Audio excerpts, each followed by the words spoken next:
Radijski misijon. Molitev utrip življenja.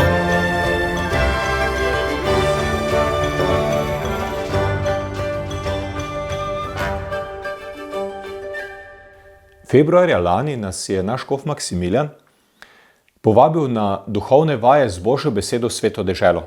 Dolgo sem okleval in sam zase zbiral argumente, zakaj ne morem, potem pa sem, hvala Bogu, šel. Bila je res dragocena izkušnja, tako nič turistična, malo smo videli svetih krajev, a zbiranje lepih fotografij nenazadnje ni bil namen te poti. Želele so biti duhovne vaje in so v resnici bile.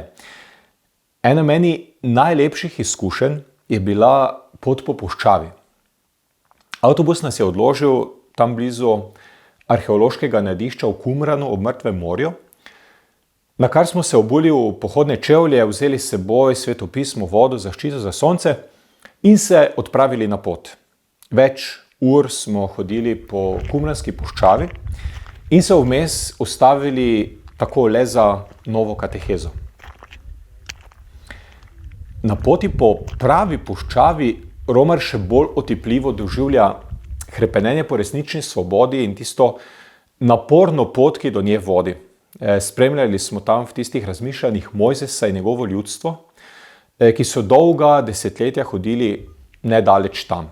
Iz Egipta proti Kanaanu, iz starega v novo življenje, iz sužnosti v svobodo.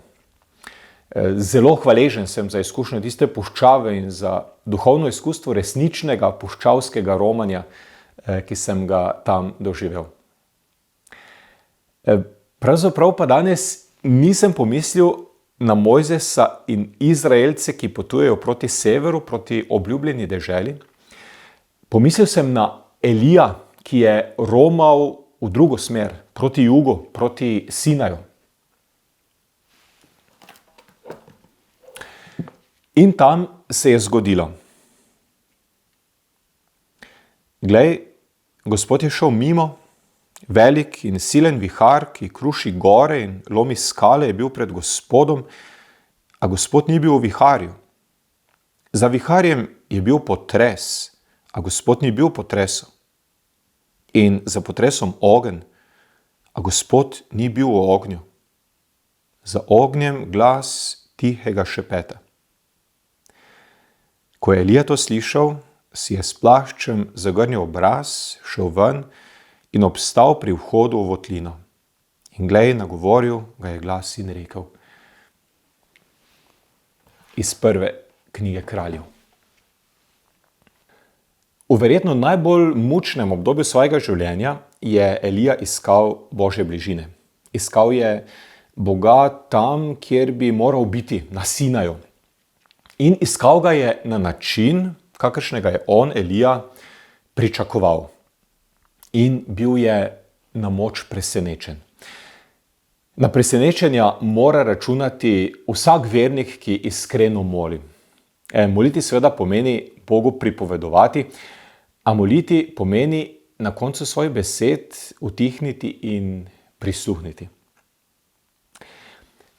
Preden se vrnemo k Eliju in njegovi molitvi, bi vam rad povedal eno kratko zgodbo, ki se mi zdi tako res zelo zanimiva in prikladna temu razmišljanju. Pripoveduje o nekem uglednem in rahlo vase zaverovanem možu, ki je po dolgem premisleku in primernem finančnem načrtu in tako dalje sklenil, da bo sezidal novo hišo. Njegov prijatelj je bil arhitekt. Tale ugleden mož, naročnik, se je odpravil k svojemu prijatelju, arhitektu, da bi ga prosil, naj mu naredi načrt za dom. Arhitekt je rad ugodil prijateljevi prošnji, ampak ga je seveda vprašal, kakšno hišo si želi. Rekel, povej mi nekaj osnovnih podatkov, kaj pravzaprav želiš, koliko sob, kopalnic, kakšne hodnike in druge prostore bi rad z ženo, ali bi rad imel okoli hiše vrt ali morda ribnik in nenazadnje, koliko denarja lahko porabiš za gradnjo. Tale ugleden mož, ki si je želel novo hišo, je odgovoril zelo nenavadno. Dejal je. A veš, z ženo imava pravzaprav samo eno prošnjo in želiva, da jo dosledno upoštevaš.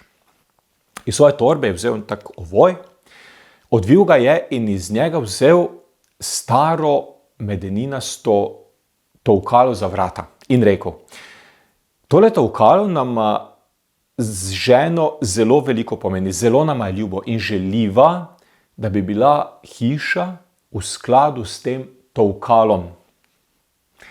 In to je vse, kar pričakujeva. Kaj ima tole s Elijem? Elija je bil svet mož, prerok. Tu in tam osamljen puščavnik, mož molitve z odprtim srcem za Boga, njegovo besedo, njegova sporočila.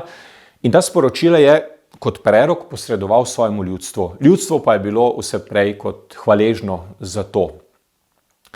In Elija je bežal, pravzaprav je skušal ohraniti tudi svoje življenje in iskal je Boga. Prenočil je v votlini ob vznožju Sinaja, izvemo, in zaslutil je, da se mu želi razodeti Bog Jahve. Elija je čakal na razodetje Božjega veličastva. Pravzaprav je verjetno pričakoval celo njegovo povračilo. Morda si je na tiho želel maščevanja. Dogajalo se mu je res krivica. Njegova velikodušnost je našla odmev edino v velikem nasprotovanju Izraelcev in zlasti kraljice. Elija je bolelo. Samo Bog lahko poravna račune, si je mislil. Bog mora narediti red. In zato Elija pričakuje Boga, ki se bo oglasil v grmenju, pričakuje ga v potresu, zaman ga čaka. Skoraj bi bil zamudil srečanje z njim. Slišali smo, Bog ni bil v viharju, Bog ni bil v potresu. Bog je bil v lahnem šumljanju. Vse preomenjene prvine so za ta stara ljudstva, pač vemo, netipični pojavi, v katerih se razodeva božanstvo. In Elija je vstopal v molitev in v pričakovanje Božje besede s točno izdelanimi pričakovanji, bi rekli z eno fiksno idejo. V svojem odnosu do Boga je bil konzervativen. Ni si mogel predstavljati, da bi mu Bog spregovoril drugače od njegovih pričakovanj. To ni mogoče, si je mislil. Pa je bilo. Še dobro, da od razočaranja ni odnehal v odprtosti Bogu.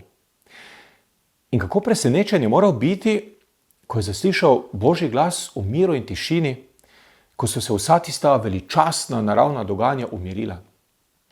In mu je Bog spregovoril v njegovem srcu. Pravzaprav so se tudi ob Jezusu kopja lomila prav ob vprašanju podob Boga, vnaprej izdelanih podob. In zato se ne čudimo, da so imeli največ težav z Jezusom najboljši judovski verniki.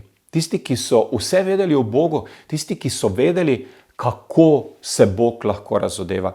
Tisti, ki so imeli točno predstavo o Božjem aziljencu. Tisti, ki so vedeli, da se Bog ne more razodeti na tak način, kot to dela Jezus. Točno so vedeli, kakšen je Bog. Točno so vedeli, kako moliti. In točno so vedeli, kakšen bo odrešenik. In jih je Božji sin tako zelo presenečal in tako zelo drugačno vizijo so oni imeli o njem in tako zelo je ogrožal Jezus to njihovo vizijo, da niso spremenili vizije, ampak so se znebili njega, da so lahko obdržali svojo fiksno idejo. Bog preseneča, ne le Elija, tudi nas. On ne želi govoriti iz groma, potresa in viharja. On ne želi z glasnim ropotom dopovedovati človeku svoje besede. On si želi odnos, zato šepeta v srcu.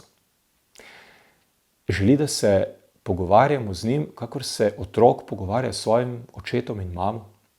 Želi nas potolažiti, želi nas spodbuditi, želi nam povedati, da je ponosen na nas, želi nas posvariti pred nevarnostjo, v katero se zapletamo, želi nam pokazati nove priložnosti. Zato govori nežno, iz srca v srce. Ne želi nas prepričevati, ne želi na nas kričati, ne želi nas prisiliti, ker prisila odbija. Nebeški Oče pa želi, da bi bili vselej z njim. Elija nas uči, da ne smemo imeti preveč izdelanih pričakovanj o tem, kako bomo srečali Boga, kako ga bomo slišali in kaj nam bo povedal. Res da, Bog daj spregovori tudi po čudežu, po kakem veličastnem dogodku, po kakšni veliki rešitvi. Še veliko večkrat pa nas povsem preseneti. Fiksne ideje o Bogu, fiksne ideje o veri so lahko silno velike ovire na naši poti do Boga in do resnične vere in do prave molitve. Bog je Sveti Duh in v srcu vsakega vernika prebuja svojo novost. Ne smemo postati okosteneli, ne smemo obtičati v svojih predstavah, v svojih fiksnih idejah. Ne smemo se oklepati svojega tolkala in po njem oblikovati vseh drugih ljudi, vere, predstav o Bogu. Cerkev je varuhinja starodavnega zaklada, a se mora stalno reformirati. Sicer zvesta neminljivim vrednotam, a mora v vsakem zgodovinskem trenutku na nov način pripovedovati o Božji ljubezni. Kakor smo vedno v nevarnosti, da bi kako bistveno razsežnost naše vere pustili ob strani in evangelij poenostavili, pa smo na drugi strani vedno tudi v nevarnosti, da bi postali okosteneli, da bi preprosto ponavljali besede in stavke, ki smo se jih naučili, ne da bi čutili, kaj v resnici pomenijo, da bi jim dali svojo lastno, živo, življenjsko vsebino. Mnogi naši sodobniki živijo v prepričanju, da je cerkev, srednjeveška, da smo obtičali nekje v preteklosti, da so naši molitveni načini preživeti, da je naša vera zastarela. In žal jim kristjani prevečkrat dajemo dober razlog, da tako mislijo. Pa ne slabim namenom. Le varno se počutimo v izrazih in načinih, ki jih že dolgo ponavljamo. Sprememb nas je strah in skrbijo nas in rajši čim manj spreminjamo, ker nočemo tvegati. Ampak cerkev mora biti vedno živa, živa danes. Vedno so potrebne spremembe, tudi v konkretnem življenju vere, v izrazih vere, v načinih povezovanja občestva, v delitvi odgovornosti, tudi v novih načinih slavljenja Boga, v novih načinih komunikacije. S pravo mero modrosti lahko vse uporabimo za dobro. Zato tisto svoje tolkalo spravimo v kak muzej, svoje srce pa ohranimo svobodno, odprto, poslušno duhu. Bodimo pripravljeni na presenečenja, ki jih ima Bog za nas. To je znamenje mladostnega srca in to ne glede na to, koliko let štejemo. Navade so v redu, ampak lahko pa postanejo cokla, lahko nas uspavajo, lahko nas povsem zaprejo v naših pričakovanjih in naša vera lahko postane le še kulturno izročilo, naša molitev pa le še dolgočasen napor.